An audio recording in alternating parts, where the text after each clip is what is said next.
Fala pessoal, beleza? Seja muito bem-vindo aqui ao canal. Vamos falar hoje de um fundo novo aqui, o Zavit Real Estate Fund, o ZAV11, né? Ele é um fundo de real estate, um fundo que investe em vários tipos de real estate. A gente vai ver que tem logístico, tem laje corporativa. Vamos utilizar o relatório que acabou de sair, tá? Vamos falar com mais detalhe a estratégia dele já já. Fica aí, não sai daí. Aliás, já pode se inscrever no canal. E em relação ao histórico aqui, ele já passa, né, um histórico do fundo, né? Cabe ressaltar aqui que o fundo ele começou a ser negociado publicamente, né, suas cotas ali na B3 com o TIC ZAVI11 apenas em outubro de 22. Então ainda é sim um fundo novo na indústria, né? Um fundo que de certa forma, né, precisa ali se provar. Até agora a gente vai ver que a gestão tem sido, né, bem competente, mas de fato é um fundo novo ainda, tá, pessoal? Então, né, aqui a gente chega uma coisa bastante interessante aqui, que ele talvez oferece ali quase que um tipo de estratégia único, né, no nosso mercado imobiliário. Eu, pessoalmente, estava sentindo falta desse tipo de fundo com essa estratégia. A gente vai, já vou falar sobre isso, né, mas vamos, né, dizer o que o gestor diz para a gente aqui, né? Ele investe ali, né, em ativos de empresas de médio e grande porte, lógico, objetivo de renda. Uma característica marcante desse fundo aqui é a atipicidade dos contratos, tá? Que, né, são contratos mais longos, que dão maior previsibilidade, com uma multa maior.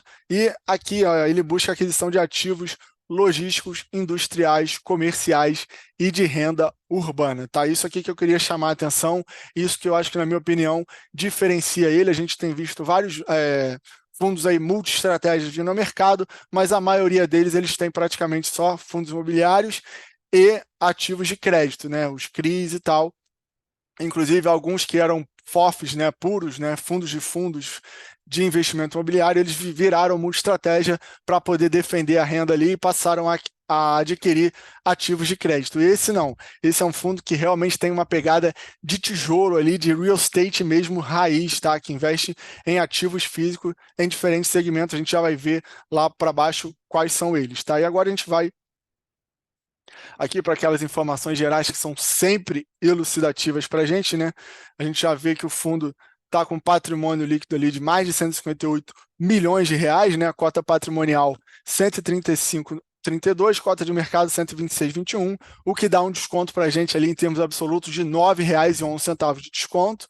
Um desconto relativo ali de 6,73% sobre o valor da cota patrimonial, tá? O fundo distribuiu aí R$ 1,16 por cota, o que dá um dividend yield anualizado de 11,06, né? Isso aqui isento, né, para nós, meros investidores, pessoas físicas. Em relação ao custo, tá? Ele tem uma taxa de administração mais gestão de 1,25%, né, e uma taxa de performance de 20% sobre o QCD a IPCA mais 6, tá? Então aqui o gestor informa, né, sobre uma nova alocação aqui do fundo de um dos ativos, o edifício Tabapuã, contrato, né, atípico, como a gente falou, né, uma característica desse fundo, né, houve um aumento nesse caso aqui de 119, mais de 119% em relação ao valor de metro quadrado pago pelo inquilino anterior, tá? A obra foi pactuada aí num modelo que eles estão chamando de turnkey, né? Que é praticamente ali a gestão ela operacionaliza o imóvel para que o inquilino não tenha grandes, né, dificuldades ali de entrar e já começar a sua operação. Lógico que isso, né, agrega valor, isso tem um custo que vai ser cobrado no final. Aqui ele passa, né, as fotos aqui da obra e o projeto final. Aqui em relação também, né, aos projetos turnkey do mesmo ativo, está tudo concluído, né, 100% realizado, total da obra 100% concluída, tá? E aqui eles também colocam antes e depois aí como é que era. Isso tem acontecido, né, no mercado de laje corporativa, essa questão do turnkey, né, que são a gestão ela assume ali um certo ônus em tornar o ativo mais fácil de se operacionalizar para o inquilino não perder muito tempo e nem ficar gastando dinheiro com obra, tá? Então, chegando aqui, né, o fundo tem, né, um patrimônio líquido de 158 milhões, mas com o imóvel ele já tem 215 milhões em imóveis, 22 em renda fixa e uma alavancagem aqui de 77 milhões de reais, tá? 91%, né, são recursos alocados em imóveis, né, o fundo conta ali com 22 mil em ativos de liquidez, e essa alavancagem de 77 milhões de reais, que dá cerca de, né, sendo 36%, né, referente ali a uma operação de securitização do ativo Medabil e 64% em operações de securitização de recebíveis do fundo, tá? A gente vai ver com mais detalhe aqui a questão da alavancagem, né? Isso aqui, o fundo hoje está pouco mais de 30% ali do seu percentual alavancado, e aqui está, né, a estimativa ali desse decréscimo, né, assumindo que o fundo não vai crescer mais, né, não vai emitir mais uma nova emissão para captar. O fundo tem uma trajetória ali descendente, chegando a 2030 ali com 11,7% de alavancagem, e, né, o período de amortização aqui, né, do seu CRI, da Medabil e do CRI de recebíveis em geral, tá? Em relação ao resultado, né, esse mês ele distribuiu o que ele pagou, porém ele tem uma reserva aqui, deixa eu até aumentar, ele tem uma reserva aqui de 58 centavos por cota, tá? Acumulada ali desde esse ano de 2023. Em relação à distribuição, né, tem oscilado, essa linha verde levando em consideração o yield sobre a cota de mercado, e a linha azul sobre o valor do IPO, né, que tem pouco tempo, então eles colocam aqui desde o início do fundo, né, outubro de 22, quem se investiu lá dentro está se dando um pouco melhor, mas ainda assim é um yield interessante, um yield alto para um ativo de tijolo, né? A gente já viu R$ 1,16 por cota. Em relação à performance do fundo, ele tem conseguido bater ali com folga o CDI, o IFIX e o próprio IPCA, tá? Então tá aí a rentabilidade desde o início do fundo, 39,46 contra o IFIX, contra o CDI e contra o IPCA. Está operando com prêmio também com o IFIX em relação à NTNB, né? Claro que isso aqui ele deu uma subida, né? A gente viu, quem acompanha ali as taxas do Tesouro Direto viu que teve uma subida. Provavelmente esse prêmio aqui diminuiu um pouco, mas ainda assim é um prêmio interessante, tá? Em relação ao crescimento do fundo, ao número de cotistas, né? O fundo bateu julho ali com mais de 3 mil cotistas, né? Um crescimento ali de 16%.